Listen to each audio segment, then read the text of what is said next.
Hey there! Today, I want to show you how to easily create a display just like this one in Teta. Let's go on Add to Body and proceed to add a container to our application. At this point, within the container, let's change the fill from black to white. Now we have our background. Next, let's proceed to add our app bar. First, let's access the scaffold and enable it thanks to Show App Bar. Let's go on Add App Bar widget and add a container. A black bar will be displayed, but don't worry, it's very simple to change its settings and parameters as we please. All we have to do is access it and modify the fill from black to, for instance, white. We can also very easily change its height and, for example, set it at 120 pixels. At this point, let's add a menu, a text, and a picture. To do so, let's go beyond the container and proceed to add a row. At this point, let's add an icon which we will need for our menu, and another row which we will need in order to add our text and our picture. Remember, it's very important to add a padding within the container in order to visualize our elements. So, let's unbind the link and, for example, set the top margin at 56 pixels, the left margin at 24 pixels, and the right margin at 24 as well. Now, let's go change our other parameters. Let's access our first icon and replace it with the menu icon. Next, let's modify our icon size. So, let's go on Size and, for instance, set it from 24 to 32 pixels. Now, the moment has come to place our text and picture as we please. First, the text, and then the picture. Regarding the text, let's access its properties and modify the value. Let's then set the fill from white to black. Set the font size from 16 to 18, and finally the font weight from regular to medium. Moving on to our picture, let's access Image and proceed to change its size. So, let's go on the width and set it at 48 pixels. We will set our height at 48 as well. Now, let's add our border radius to make our picture round. Next, let's align our elements. All we have to do is access the row containing the text and the picture. We then set the main axis alignment at center and do the same thing for the cross-axis alignment. At this point, let's add a padding to have just the right spacing. So, let's first access the image, add it, and unbind the link. Let's now set the left padding to, say, 16 pixels. Our elements will all be stuck together at this point, so all we have to do is access the first row containing everything and set the main axis alignment to Space Between. As we can see, the icons and the text will be adequately spaced along our whole phone's display. Now, as seen previously, let's set our cross-axis alignment to center. Great! Everything is now perfectly aligned. Next, let's take off a bit of padding in our container. Perfect!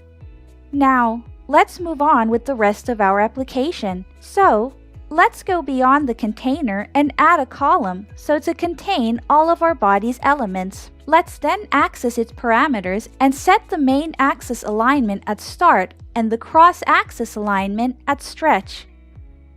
Let's now add our body's elements. Let's start with a text for the title, a subtext for the subtitle, and finally a container for the search bar. Next, let's access the title and change the value from text to search. Let's then proceed to change the fill from white to black. At this point, let's set the font size from 16 to 24 and the font weight from regular to semi-bold. Now, let's access its parameters and start by setting the text value at What is Happening. The fill again from white to black. And finally, the font size from 24 to 18. Next, let's focus on the search bar. right before the container, let's proceed to add a padding. Let's then unbind the link and set both the left and right padding margins at, for example, 24 pixels. At this point, let's access the container's parameters and set a specific border radius. Let's change the color by clicking on Fill and, for example, choose a very light gray. First, let's enable the height and set it at, say, 56 pixels. Let's then add a row within the container and an icon within the search text.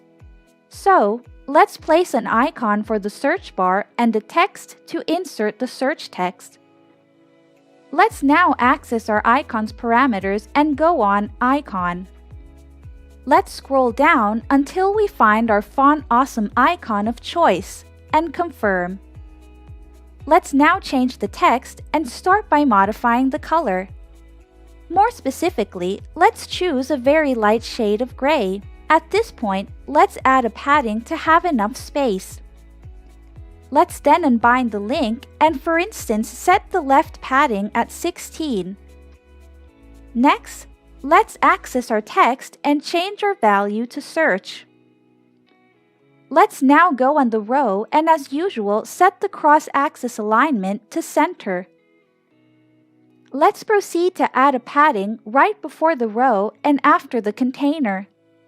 Then, let's give a bit more left padding and not have it placed too close to our container. Let's also change the icon's color from black to a darker shade of gray. At this point, let's use a bit of padding to give our display a nicer look. So, let's go right before our text, here to be exact, and proceed to add a padding. Let's now proceed to give our title and our subtitle a left and right padding of 24 pixels. Perfect! Let's start by accessing the title and setting the padding top at 16 pixels. Next, let's access the subtitle and padding bottom of 16 pixels. Let's then access the search padding and add a padding bottom of 24 pixels. Perfect! Let's move on. Let's now add a title to then highlight our section. Next, let's set our text value to upcoming meetups. Then, change the color from white to black. Let's set the font weight from regular to medium and leave the font size the way it is. At this point, let's add a padding and more specifically set our left padding at, for instance, 24 pixels and our bottom padding at 24 as well. Now, here comes the interesting part. We are going to add a list view. Let's proceed to set our list view in a non-vertical position. We simply disable the Is Vertical button. At this point, within it, we can add all of our elements of choice. For example, let's start by adding a container. So, let's set the size and enable the height. For instance, let's set the width at 100 pixels and the height at 200. As we can see, nothing is being displayed. This is because when using a list view, we must first set a sized box right before the list view. More specifically, let's access this point right here and search for sized box. Now, let's access its properties. As we can see, its default value is set at 150 pixels. So, as we have done for the container, let's set it at 200 pixels here as well. At this point, let's go beyond the list view and add a padding to our container. So, let's access the padding, unbind the link, and set the left value at 24. Let's now increase our container's width and set it from 100 to 150. Our border radius will be set at, for example, 16 pixels. Let's then change the color, set to black, to this specific shade. Perfect! Now, within our container, let's proceed to add the texts and the icons. But we will need to add a column since they will initially be in a vertical position. Let's start with the icon. then a text, and finally another text. Let's access the icon's parameters and set the main axis alignment at center, and do the same for the cross-axis alignment. At this point, let's go on the icon's parameters and change it. Perfect! Let's then change the size and set it at 32 pixels.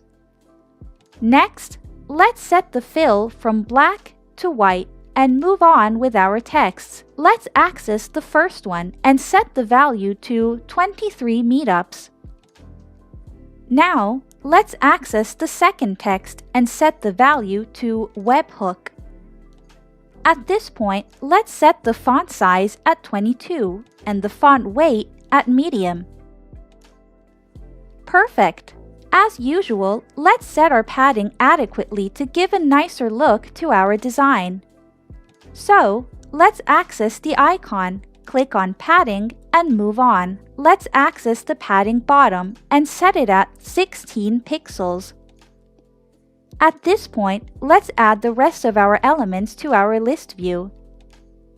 We now have 3 elements within our list view, and by scrolling, we can see how it works. Let's now, for example, add another text to pinpoint a new section of our application. So, let's access the column and add a text. Let's then access its parameters and set the value to interested meetups. Let's change the color from white to black and leave the font size at 16. While we can, for example, set the font weight at medium. As usual, let's add a padding, unbind the link, and set the left padding at 24. Let's set the top one at 24 as well. We now have one last thing to do. Let's add a row within the column. This will allow us to place our elements horizontally. The first one will be a container, while the second one will be a column. As a matter of fact, this will allow us to add horizontal elements within the row. Let's now add 2 texts. At this point, the time has come to play with our parameters just a bit. Let's access the container, enable the height, and set both the width and the height at 48 pixels. Next, let's change the fill from black to red. Now, in order to give a padding to everything, let's go right before the row and add it right here. This way, both the column and the container have the right padding. More specifically, let's unbind the link and both the left and the right padding set at 24. The same goes for the padding top value. Let's now access the container and make it round. So, as we know, let's set the radius at 48. Remember that Teta, by default, always adds a text to show us the added widget. So, in order to hide this text, let's access the container and the text. We can then take off the text value. Now, let's proceed to modify the 2 texts. Let's access the first one and start by setting the color from white to black. Let's then set the value to User Research on Web. Let's change the font size to 18 and the font weight at medium. Let's move on to the second text. Let's start by setting the value to, for example, February 28th, 2020 at 7 a.m., a bit on the early side. Let's then change the fill to black. At this point, let's give a padding to the title and the subtitle. So, as we know, all we have to do is add a padding right before the column. As a matter of fact, by setting the left padding to a value of, say, 24, we would be adding it to both of them. Perfect! All that is left to do is to repeat the same operation 3 more times. And we will have finished our app. In just a few simple steps, we were able to create a whole display in Teta. If you liked this video, leave a like. And if you have gotten to this point of the video, type #Teta in the comments section. If you want to see other Teta tutorials, don't hesitate to visit our YouTube channel. See you next time!